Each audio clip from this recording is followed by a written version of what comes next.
Hello, ladies and gentlemen, boys and girls. Welcome to another edition of Infection Podcast. My name is Nick Craig. You can follow me on X at Nicholas M. Craig or check out our website, infectionpodcast.com. Cannot do this alone, especially this week with some of the news that we've got. Joining us, as always, Brian with an I, Aldridge. What's going on, buddy? Not too much, just chilling. If you want to find me, of course, you can find me at Boise Computer on X, or if you want to get me at Brian Aldridge on Gab, Getter, Truth Social, and all those other places. So this week, Nick, has been kind of something kind of crazy popped up that made me really look forward to discussing it with you on the show. We have not talked. You probably have an idea. We have not talked about this. So I'm assuming you know what I'm talking about. I assume you know what I'm talking about. So do you want to? I do. I think so. You want to do a 3, 2, 1 countdown and say it at the same time?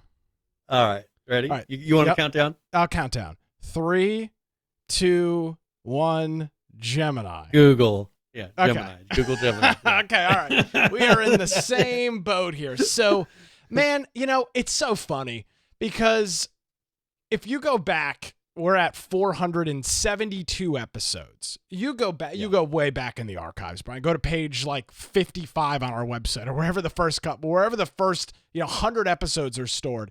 We never had any intention into getting into matters and discussions like this.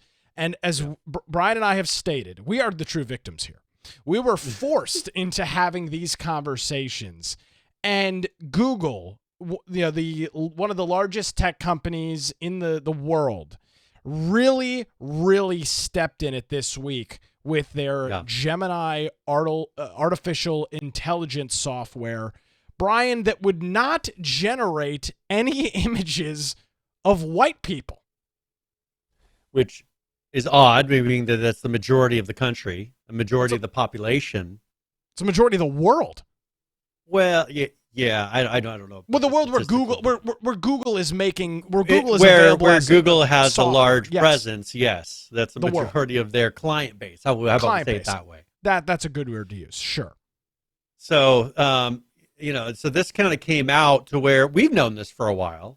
I mean, we've known that's one reason I didn't want to work full time for Google when I had the opportunity to, because I knew that they would hold things against me for my opinions on matters, that I would always have to be walking on eggshells just to even, if someone knew what I believed. And it's not like I believe anything crazy. What I believe wasn't crazy 10 years ago, right? I feel like mine's more of an average point of view, and I feel like they've become the crazy ones. So, but it really became on display because Gemini is their AI product now. It replaced Bard. It's pretty much a renaming of Bard, but they implemented creating images, kind of like what Microsoft's Bing now Copilot does, a number of the other ones, creates images. So people went in there and started trying to create images, and it became very apparent quickly that something wasn't right, that these images were being programmed to be tainted towards one direction. Time and time again.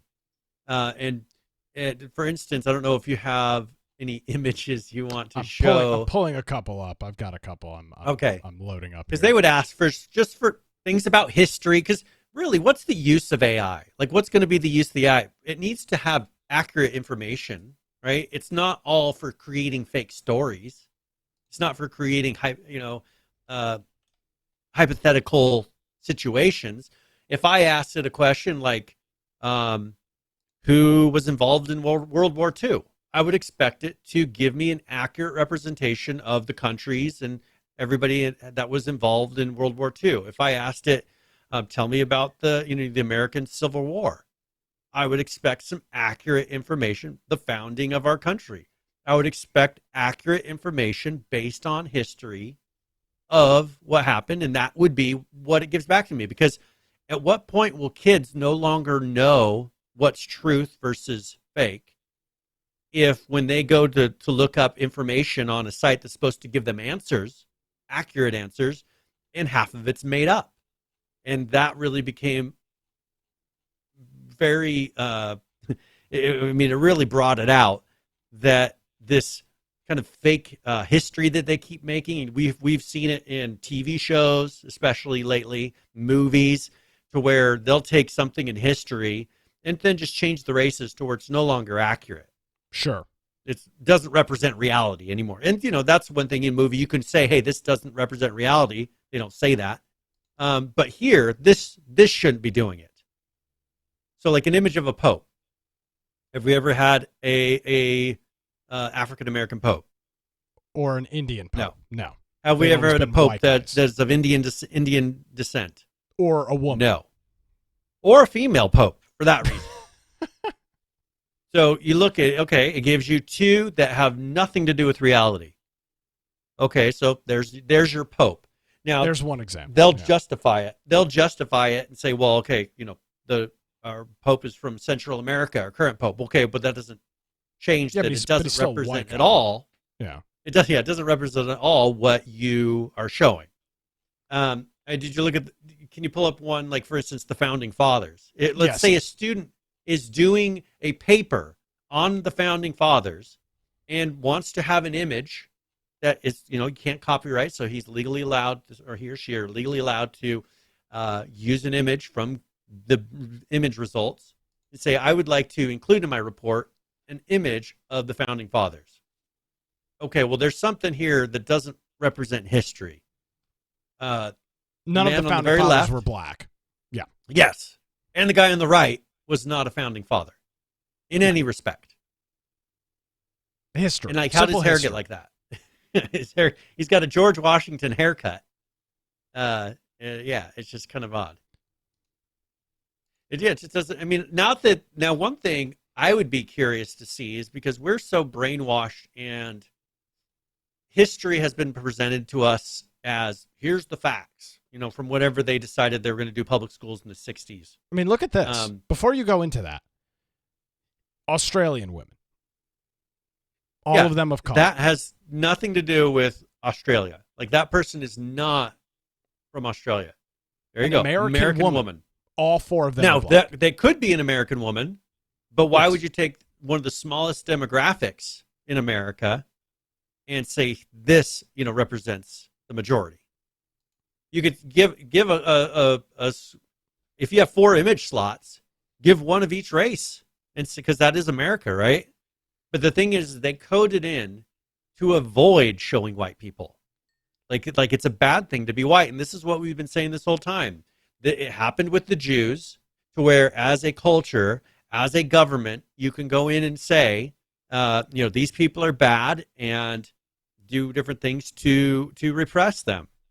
This is the beginning of that, and they're trying to do it with white people. So I don't disagree with what you're saying, but I come at it from a different perspective. What the problem here with what Google did in their algorithms is they didn't want to be accused of showing too many white people. So with that being their premise, because they of course know that the woke left mob will come with their pitchforks, and maybe somebody will light themselves on fire outside of the Google headquarters in protest. The very rational things that the left tends to do.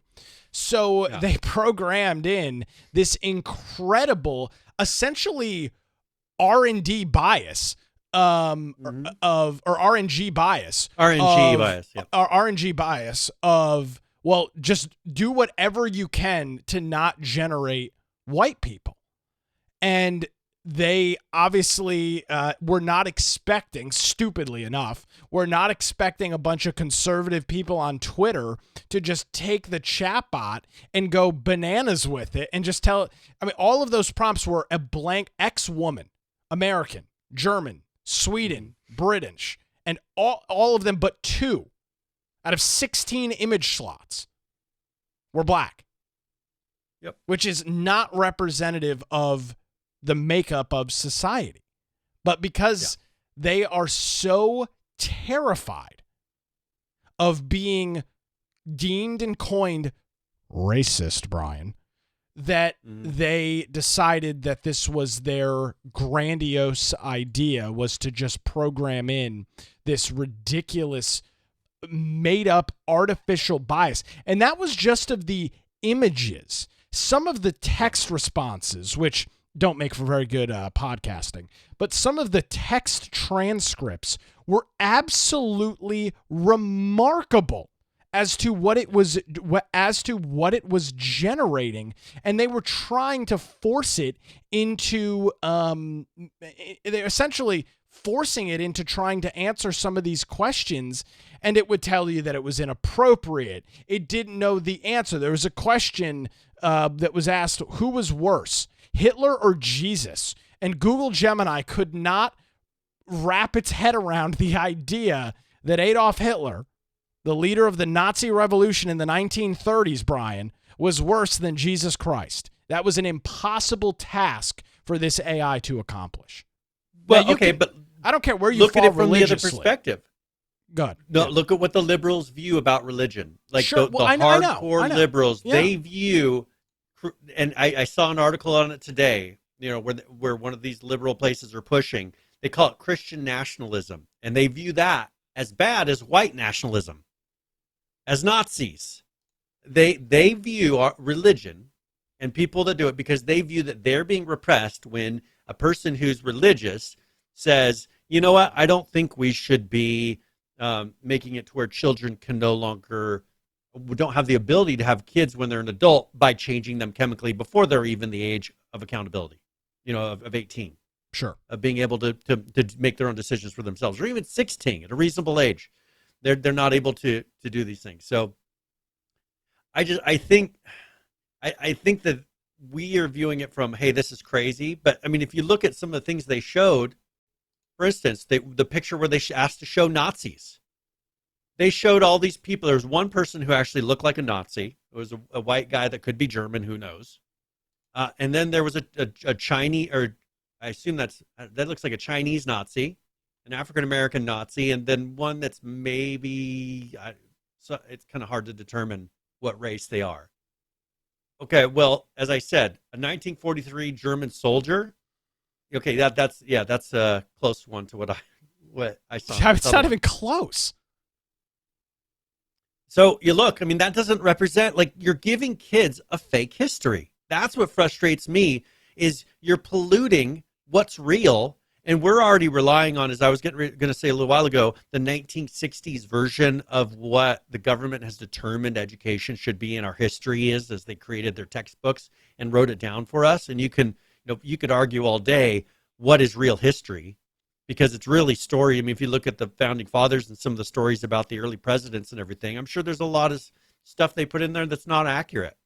Like the old story about, the apple tree and all these different things. Okay. Well, what they're afraid of is if you had AI train on just data and you didn't try to influence, it's going to say things that aren't always kind. If you had AI train on data and then you said, well, let's talk about crime rates between different Okay, groups. all right. Yeah. Well, I'm just saying. We're on YouTube. Keep that in mind. I know. But if you bring that up, do you think that AI is going to come back with an answer that, for instance, YouTube is going to like?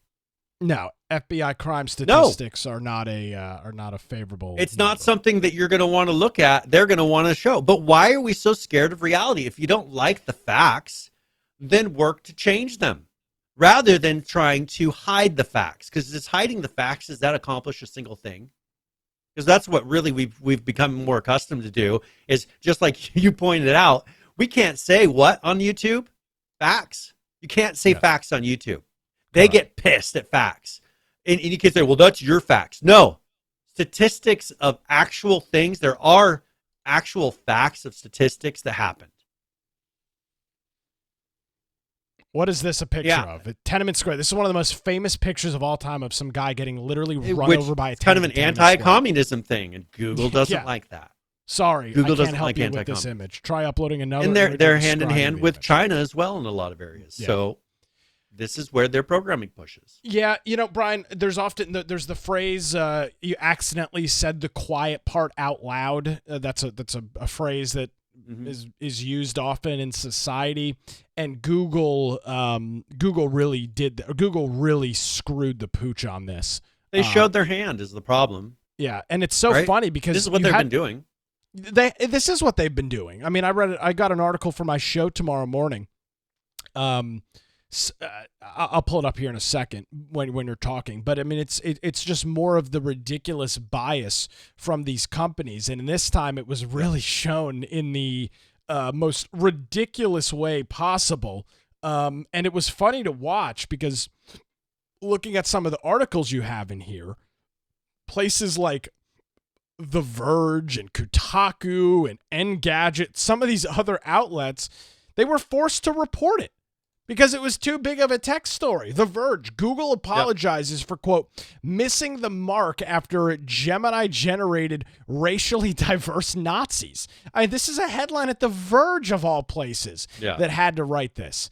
And then the subheadline, generative AI has a history of amplifying racial and gender stereotypes, but Google's apparent attempts to subvert that are causing problems. Oh, you don't say.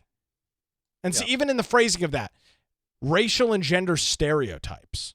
Well, you mean like simply following, like, again, historically, 99.9% of German soldiers in the 1940s were white guys, and you generate a Native American woman, an Asian chick, and a black guy as your German soldiers in whatever year it was, 42, 43, whatever the year was. So it's just they said the quiet part out loud. They made it so that their bias, their internal way of having conversations and dealing with things was available for everybody. And everybody saw it and everybody pushed back. They put a post out the same afternoon. We're aware that Gemini is offering inaccuracies in some historical image generation depictions. We're working to improve these kinds of depictions immediately. Gemini's AI generation does generate a wide range of people. And that's generally a good thing because people around the world use it, but it's missing the mark here. So that's how they justify it. But it's not accurate. So here, I've got some quotes from the head of Google's Gemini AI. Okay.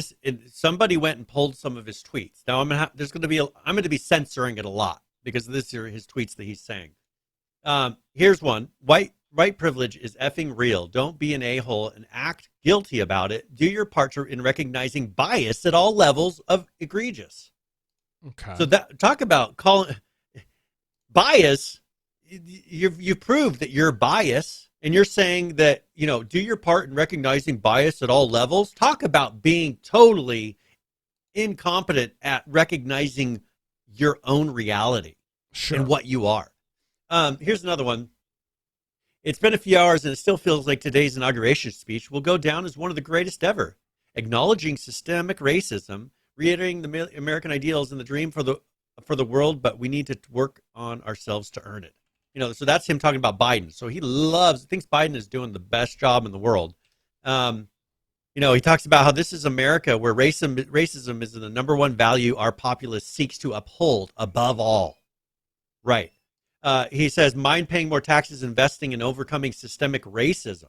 That's what he wants to pay more money to taxes to overcome racism. He thinks it's such a big problem.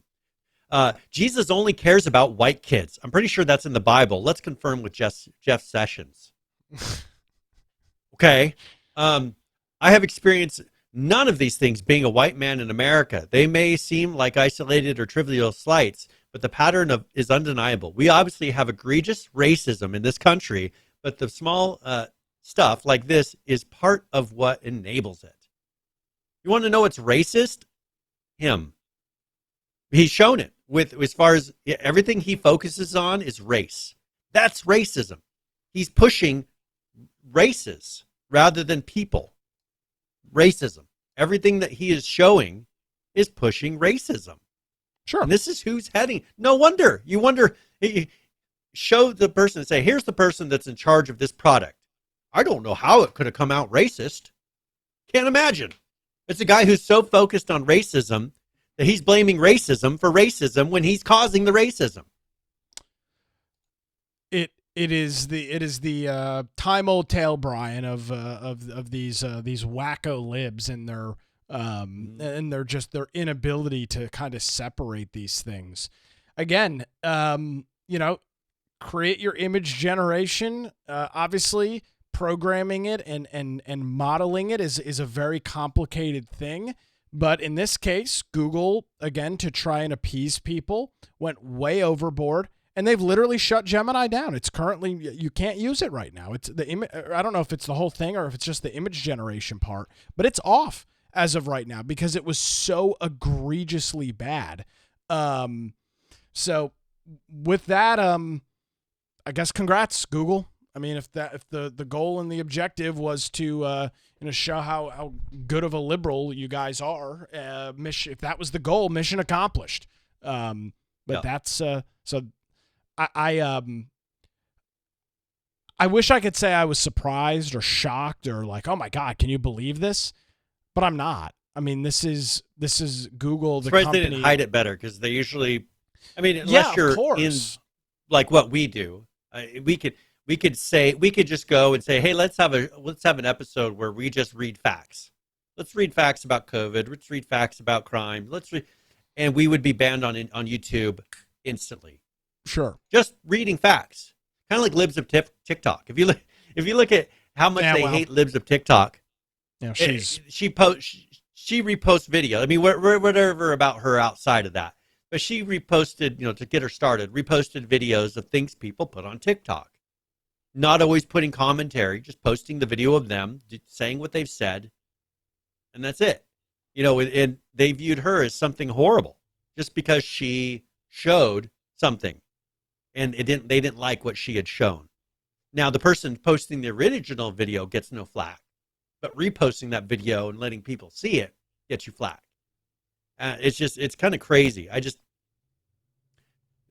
This is what worries me about AI is that AI is being programmed to be so biased, it will be worthless. And this is proof. This was worthless. I mean, it comes up with cool images, but it's worthless in a real situation.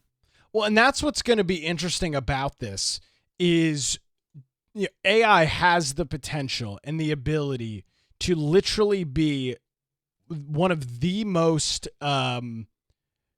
largest technological advances that mankind has ever made. And because of big tech's inability to disconnect themselves from political ideology, because they are completely incapable of doing that, they risk flushing or doing, I believe, pretty irreparable harm to this industry because of their rabid bias and need to just conform politically. Fortunately, there's a gazillion AI companies out there that are doing things, but I mean, it's remarkable how tone deaf and out of touch these companies. Can you imagine how many people work on the Gemini team at Google? Hundreds, if not thousands of employees. And nobody was like, that's a little whack. Something seems a little, but when you've got, something seems a little off here. But the problem is when the person in charge, I mean, I read some of his tweets. When they're that politically motivated and everything is just tainted with their political skew, how can you go up and say anything? I mean, we can't say a single word on YouTube without getting banned. How are you going to go up to one of your managers there and say, hey, I've got some serious concerns that this is going to be a problem?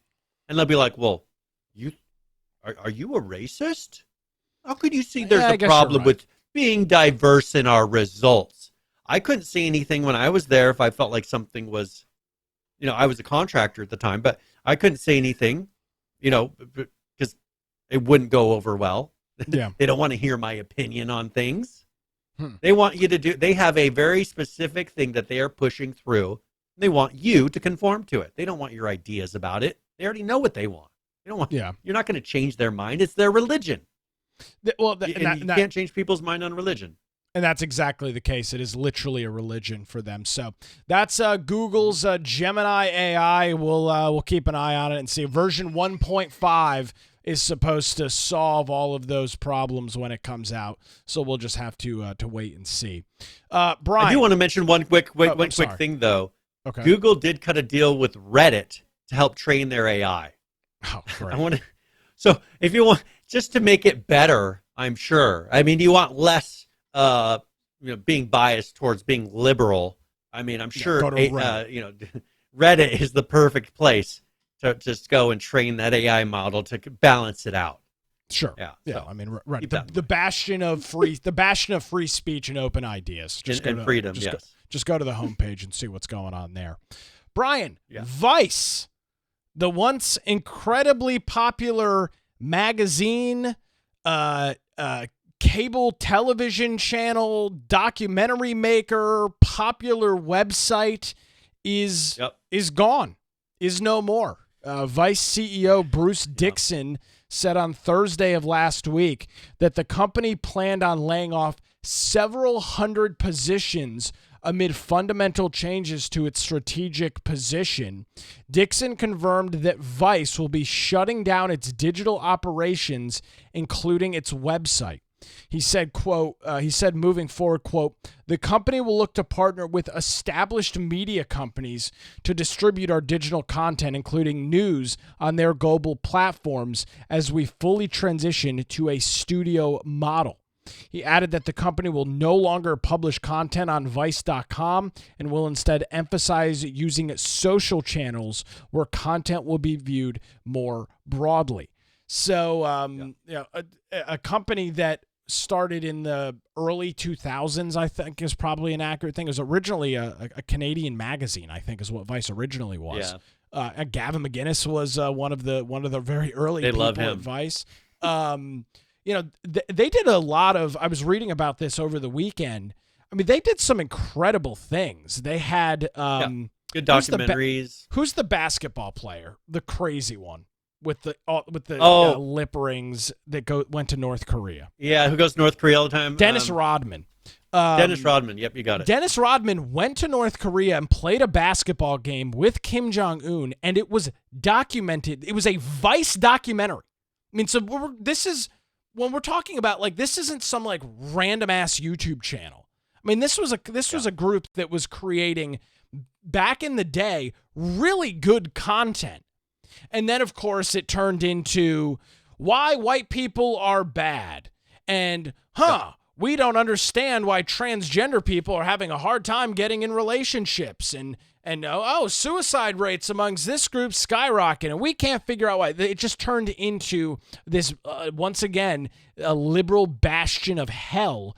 And we see the end game, Brian, that is so predictable. We see it once again. Literally, cable television channels, major multi-million-dollar documentaries, constant content published online, gone. Zero, zilch, nada, nothing. Completely erased. And it's strange they're going to be working with other companies, pretty much creating articles and then posting them onto their sites. And then they'll be posting links to those articles on their social media, which, at least on X, they'll get revenue split for.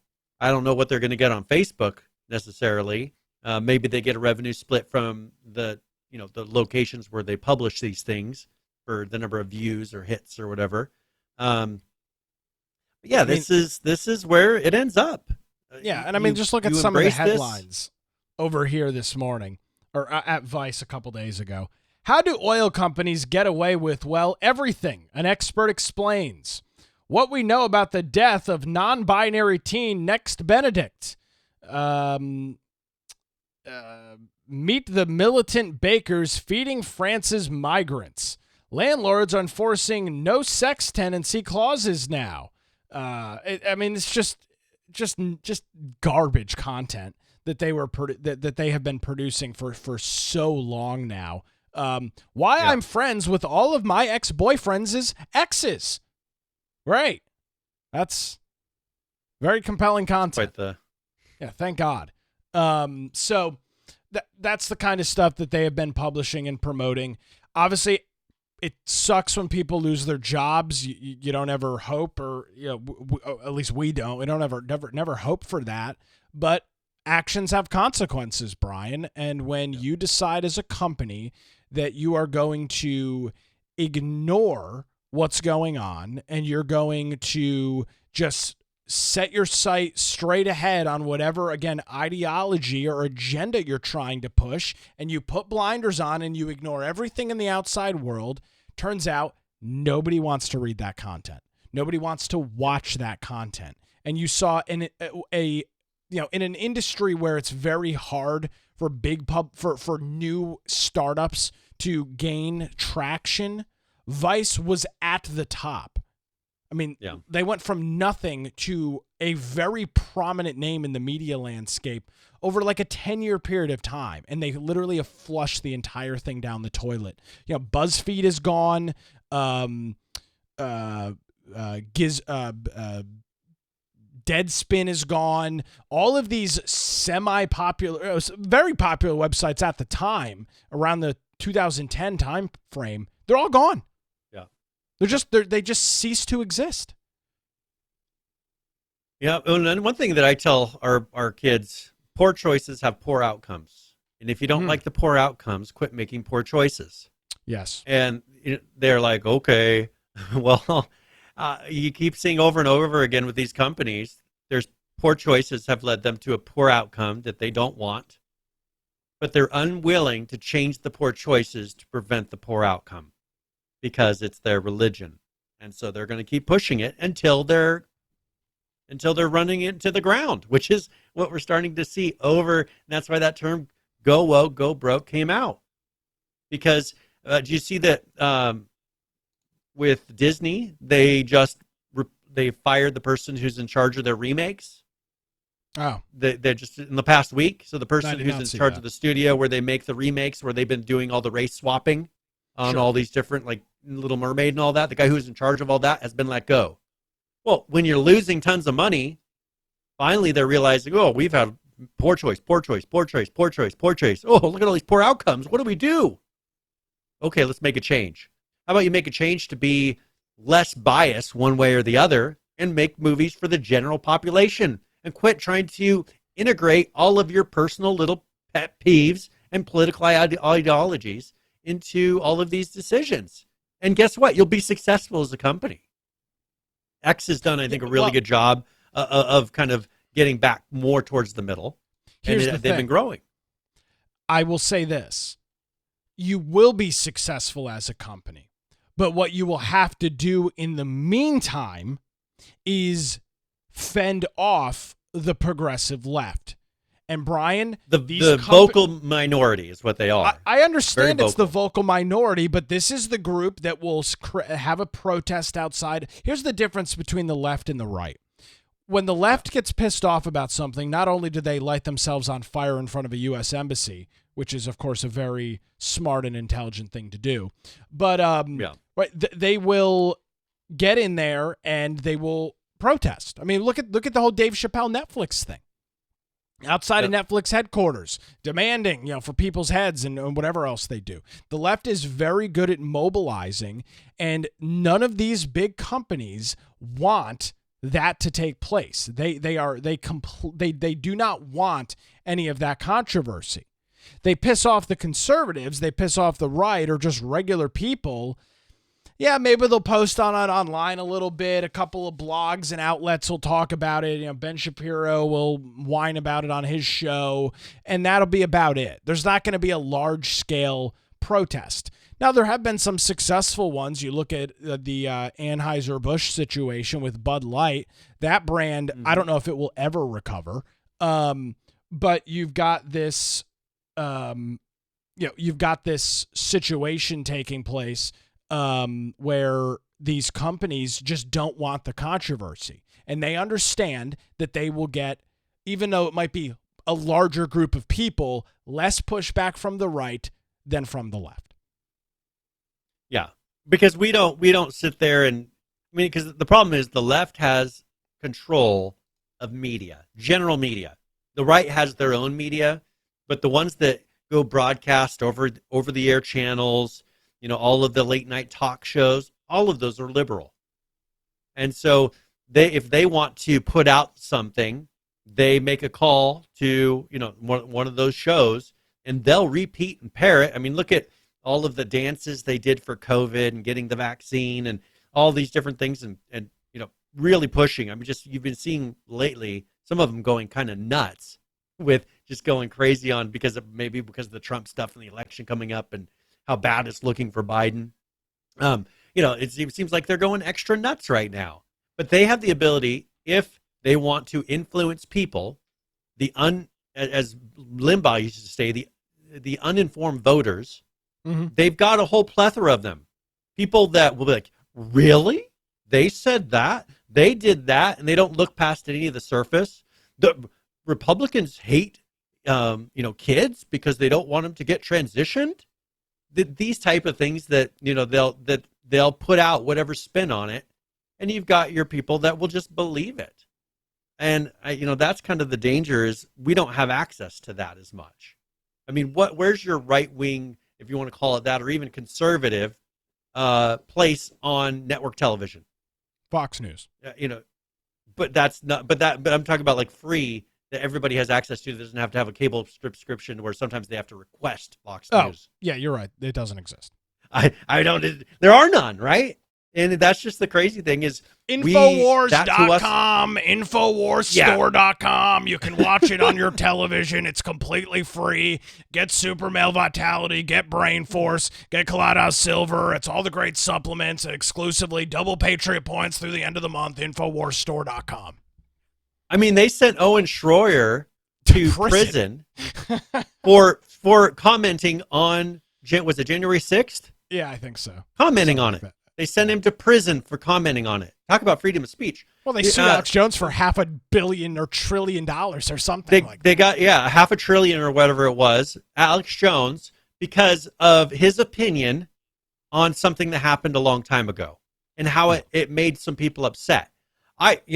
That's one thing I'm not a conspiracy theorist in that way. Whether that happened one way or the other, I'm not, digging into it and saying one side or the other. But if that's his opinion and he wants to believe that that's a possibility about what happened, you're telling people that they can only push ideas if they're right, correct ideas? I mean, that's really what they're saying. You can have an opinion as long as it's the right opinion. That's what that type of a statement says. If I have a belief and that we have true freedom of speech, I should be able to go and say my opinion and not get in trouble for it. Now, there's a difference between that and slander. Not slandering individuals, but I think he truly believed that was a possibility. Now, maybe he was doing it for show, maybe because, just because it's part of his brand, but I think he truly believed that there was something going on. And can you sue somebody $500 million just because they're misinformed? You could. Well, but look at how much misinformation comes across over the air channels. Yeah. I mean, we can't sue them. Well, they're spewing nonsense and propaganda and lies every single day, and we can't do a single thing about it. Tell Alex all about it, Brian. Let him know. Well, yeah. So, I mean, he's somehow still up. MadMaxWorld.tv. I mean, he's got a new website every day. It's pretty remarkable. Yeah. So, I mean, I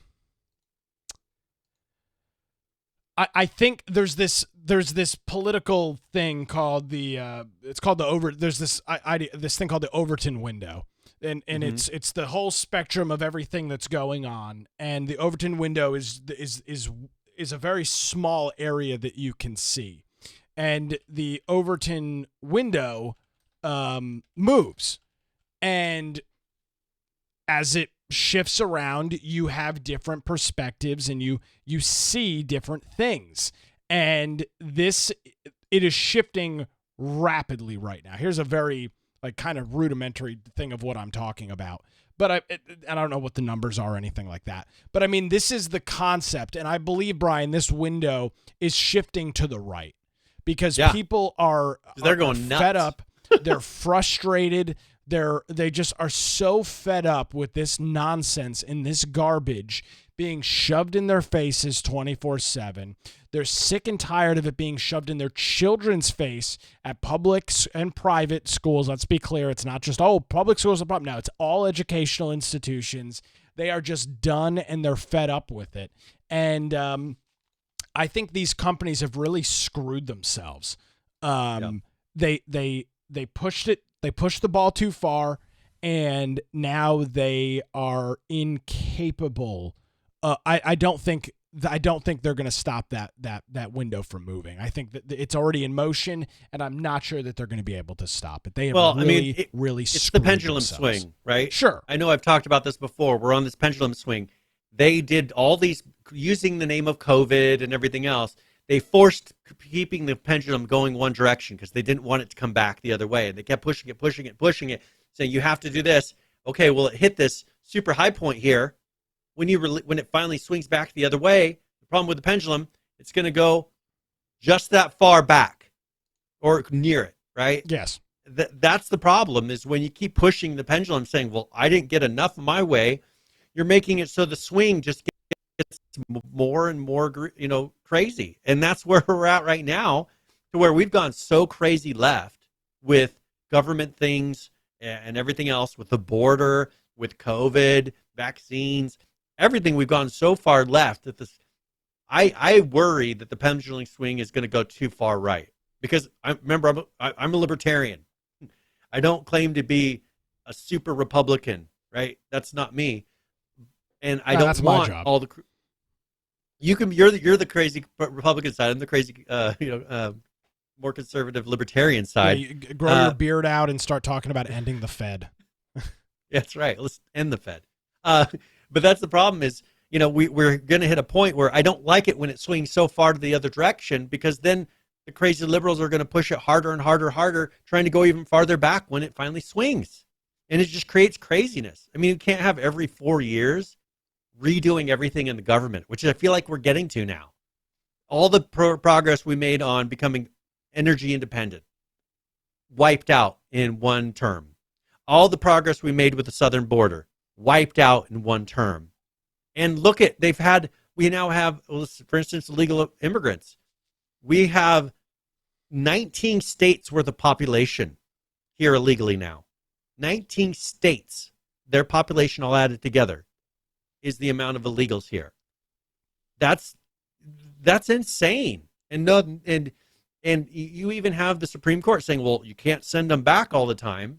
Like, what do? You can't have a border and legally say, I want to keep people from crossing this border. This is our government line.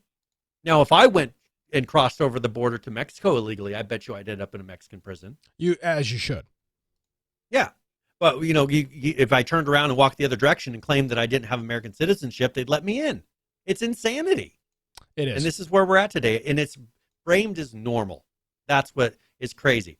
Normal. And that's where I think people finally, because it was pushed so hard, are waking up and for like, well, it isn't normal. You have all these crimes happening, all these things happening in major cities. Now it's all of a sudden real when people in all these different nationwide stores are leaving those places because there's no, you can't charge someone or stop someone from robbing you under $1,000. Yeah. Okay, so they bring in 30 people to rob you, and you just lost $30,000, and that's okay. Can't stop them. Can't even write a police report on it.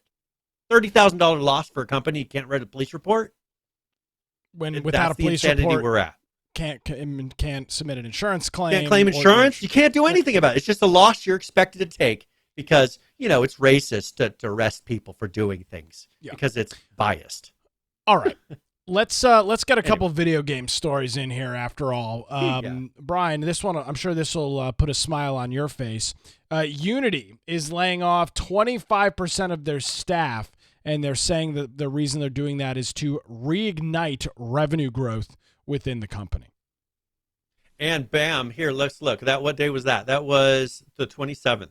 Mm-hmm. And then we've got another article that came out here the same day. Unity revenue rises 57% to $2.1 billion in 2023.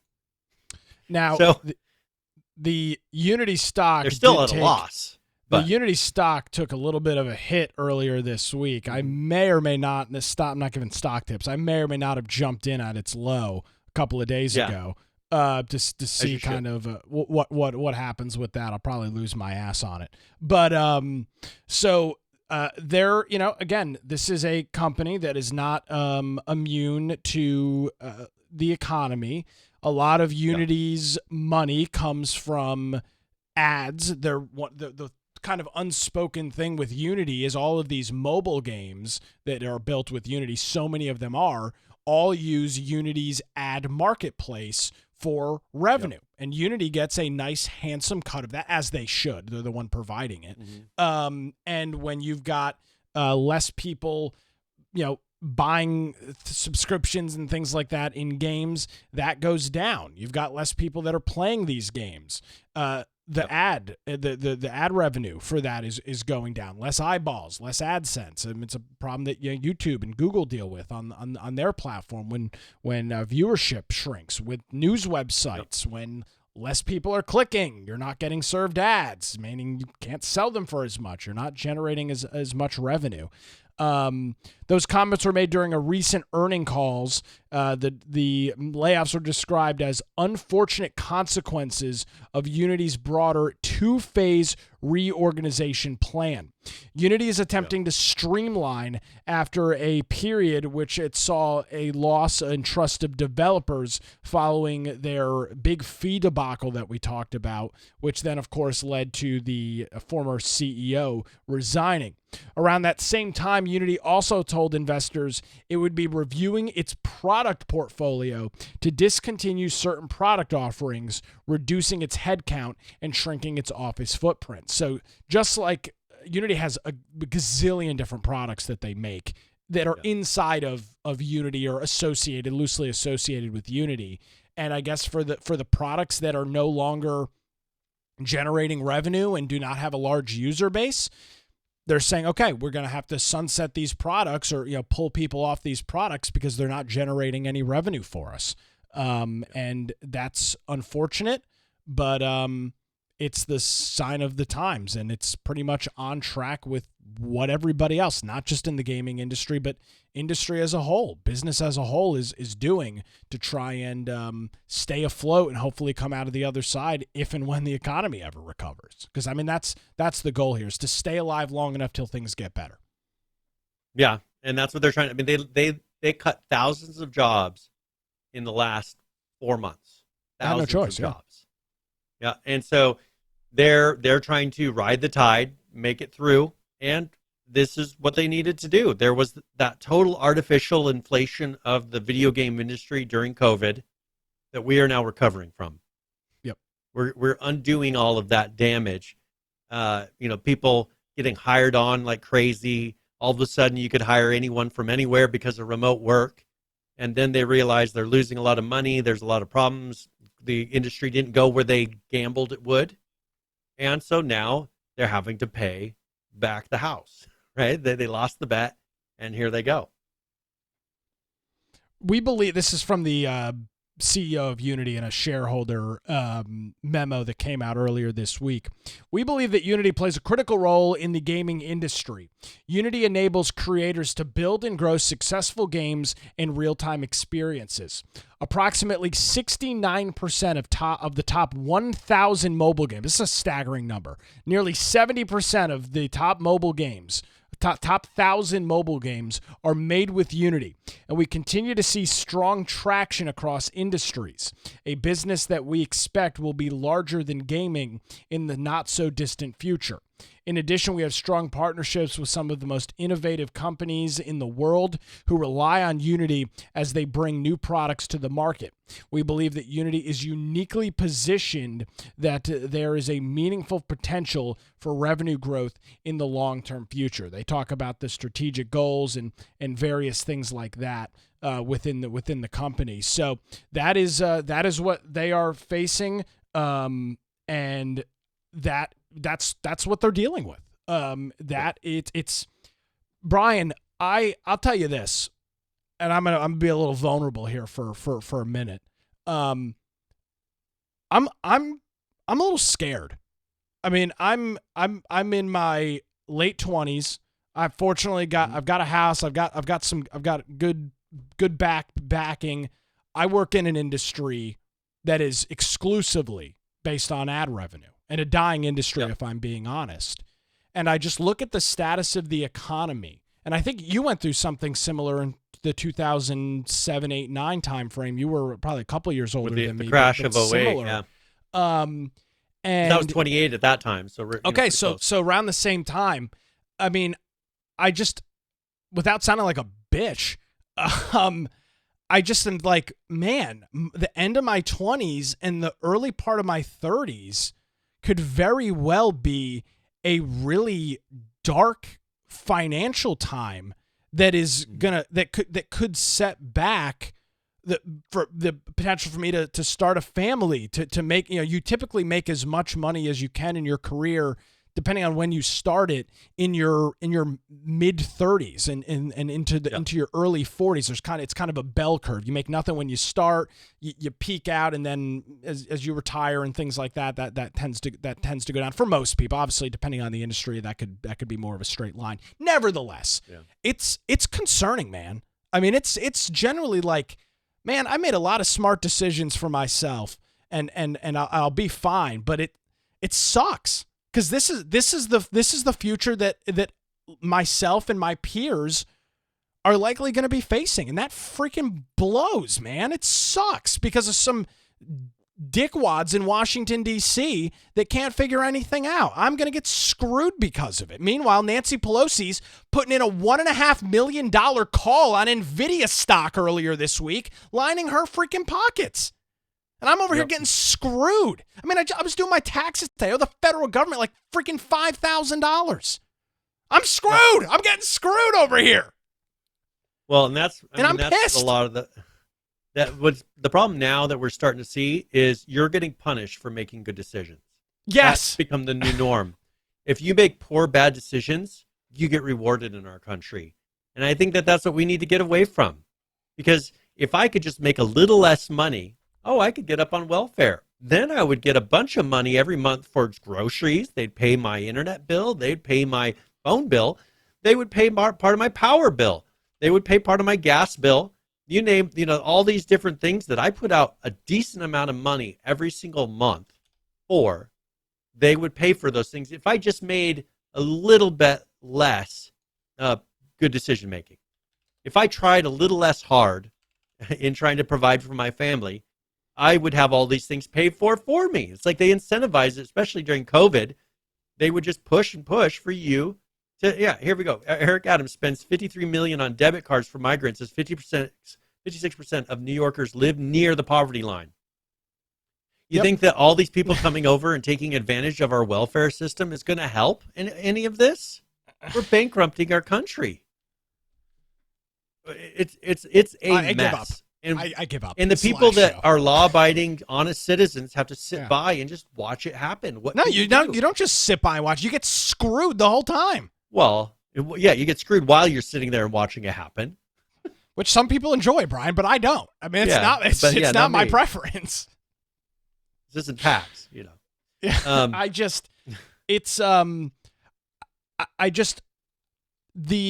We're talking about video games and technology. That's what we focus on. But dude, it's every industry.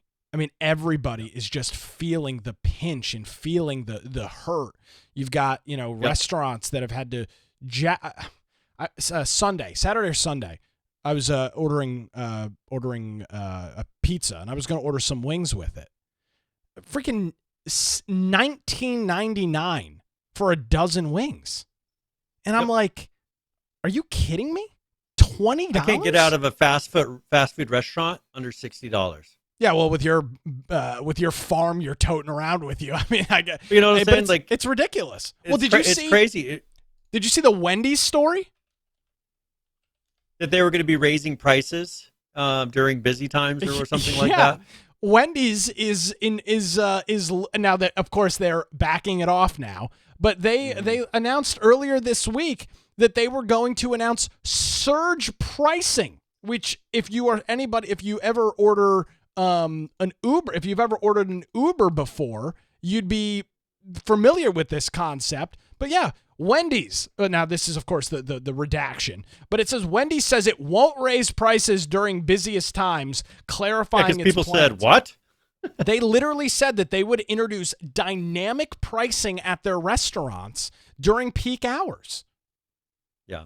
So if you decide to go get fast food, I don't know, on your way home from work, when you're rushing your kids to soccer practice and ballet this and football that, and you just need to get your kids some food, that's when they're going to jack up the rates. I mean, that is just it's like, super why should the helpful. price be more expensive then? Like, what's happening differently? You're making more money, because more people are coming in, and you're busy, which is what you're supposed to want. Why would you jack up the prices then? Well, because here's the reality. They don't have anybody working. They can't afford to they can't afford to staff these because places. Everybody wants to do a minimum $15 minimum wage or more. Yeah. These places, a lot of them, they're paying people $20 an hour to go and work at a fast food restaurant nowadays. Now, our Infection Podcast General Counsel, Saul Greatman, is commenting. He says, "Can I buy Baconators on a margin? Short sell chili." So yeah, I guess so. That will be a game in itself. You'll have a secondhand market of Wendy's, of people sitting in the drive-thru and getting the lowest flex price. Now, Uber does this all the time, and it's beyond ridiculous. You'll be, Brian would never do this because he's an upstanding citizen. But you'll be hammered at 1:30 in the morning, and you're trying to get home, of course, because you don't want to drive your car and kill yourself or kill somebody else. And you pull up Uber, and it's like, oh, flex pricing. It's $70 to Uber home, and you're like, well, damn, what option do I have? I'm not going to spend $70 on an Uber to go 12 miles. So I don't know where I was going with this. It's maddening, Brian. It's so frustrating and maddening to see what's going on. I guess Alex Jones is right. MadMaxWorld.tv or whatever his new website is. It's where we're going. It's exactly where we're going. So, all right, Brian. Is there one more thing? Mind if we talk about one more thing here really quick? No, go for it. Popped up. So Epic Games reportedly got hit by a 189 gigabyte hack, including login and payment info. Epic says there's currently zero evidence that claims are true, but there's something that they're supposedly, that you can see the screenshot up here. Our Telegram account and channel will be inactive forever for affiliate privacy. They're wanting money for this. I'm trying to figure out, they have data for sale and they have dates on here. Supposedly there's compromised email, password, full name, payment information, source code, and many other data included in this 189 gigabyte Epic Games servers attack. I wonder if it's BS. It could be a fake. Yeah, someone just put it up and it's not real. You figured Epic Games might have an idea. Or Epic Games may know, like for instance, if they're hashing their credit card data. Yeah, who cares? It's just a bunch of useless. Yeah, good. Yeah, you can run hashing on it for 36 years, and you'll be able to decode the credit card, and it will have been 30 years expired by then, or something like that. Yeah, what? We'll have to see. 200 gig. I'm trying to think. 200 gigabytes, right? A database. That can't be. That's got to only be a small subset of user data that's available, right? They must have purely user accounts. Yeah, but still, dude, even think about a database table with 50,000 rows. I've got a database, actually, that I am managing right now that's got about 52,000 people in it. It's in the ballpark of, like, I want to say 150 or 200 megabytes, which obviously is not 200 gigabytes, but for 52,000 at 200 megabytes, 200 gigs doesn't seem like that would be emails, passwords, full names, payment information, and source code, right? Because then you're talking about hundreds of thousands of lines of code at source code, millions of code. They say there's over 230 million Epic PC users. So maybe they just got a certain account database. Maybe. It's not all of Epic's users. There's no way 230 million accounts is equating to 189 gigabytes worth of user data. It's just, but it could be the Epic Games Store, account list or something like that. Something like that. Yeah. Interesting. But they say there's no evidence that it's true. So, and I'm sure they're looking through some logs and things like that. But well, Brian, we know you're on the we know you're on the Epic payroll. So do you have any insider information on this? Not yet. Supposedly there is a deadline of the 4th of March. So, when is that? they're trying to get next them Monday. So we'll know by next week. So they're trying to say, either pay up. They want them to pay, to return the data, which is one of the stupidest things you can do because it's not like this data disappeared. I'm sure that's the only copy. They're going to be totally honest. Never going to pop up again. What's so funny about these hackers is like when you get, from what I understand, like when you get crypto lockered or one of these companies come in and or these hacker groups and they encrypt all your data, it is very, very, very frowned upon that if somebody pays ransom, you don't give them their data because it blows the whole thing. So all of these companies, which are obviously very disingenuous, bad people, when you pay, they actually give you what you paid for because it would blow the whole cover. Because then people won't do it. Yeah, people exactly. say, well, they didn't. Here's a case where they didn't return the data. Like, why would I pay? Exactly. So there's a very it's an unspoken, from what I understand, it's like an unspoken rule that if you're part of this thing, if somebody pays ransom, you better damn be sure that you can unlock. They don't want to ruin everybody's time. Yeah, you're ruining the scam for all, which God forbid we'd want to do that. So, all right, we'll keep an eye on Epic, and well, I guess by next week's show we'll know whether this was hogwash or See not. if my account data is out there and people are charging on my credit card or what. Well, that could also be me. But Brian, where can folks find you online? All right. Well, if you want to find me at Boise Computer on X, or of course you can go to @BrianAldridge on Gab, Getter, Truth Social, wherever else. If you want to go to my blog, that's a good way to get a hold of me, biteoftech.com. Or if you go to our website, infectionpodcast.com, just join on the upper right-hand server, join our Discord server. That's the perfect place to get a hold of Nick or I directly. Maybe you want to give a topic for the news show. If you put links in our show news channel, we'll review those before we do our live show and possibly get it in there. Also, we have 11 ARC servers running, so if you're interested in playing the ARC, just jump on there, and we've got links. If you want to watch our live show, you can do that through Twitch or YouTube. Of course, we upload after the fact to Rumble. If you're listening as a podcast person, we got the lower right-hand side with a lot of different places, platforms, whatever device you have. You should be able to listen to the podcast on one of those. Pick whatever's most convenient. And if you are, that means that the particular episode show notes are already uploaded to the website as well. And so you can just click on the particular one, audio and video player built into that page, and then links for whatever we discuss. Maybe there's a video you want to see that you couldn't see because you were listening. Yeah, like the Challenger exploding. Yeah, I've watched the Challenger exploding last week. It's got a great place to go be able to do that. And, of course, if you want to support us, you can go to infectionpodcast.com/support or the menu option up top on the website. Brian, thank you very much. We will be back next Wednesday, as Tuesday is Election Day. I've got my obligations for that, at least here in North Carolina, so we'll be back sometime later next week. Brian, as always, greatly appreciated, my man. We'll talk to you. Sounds good.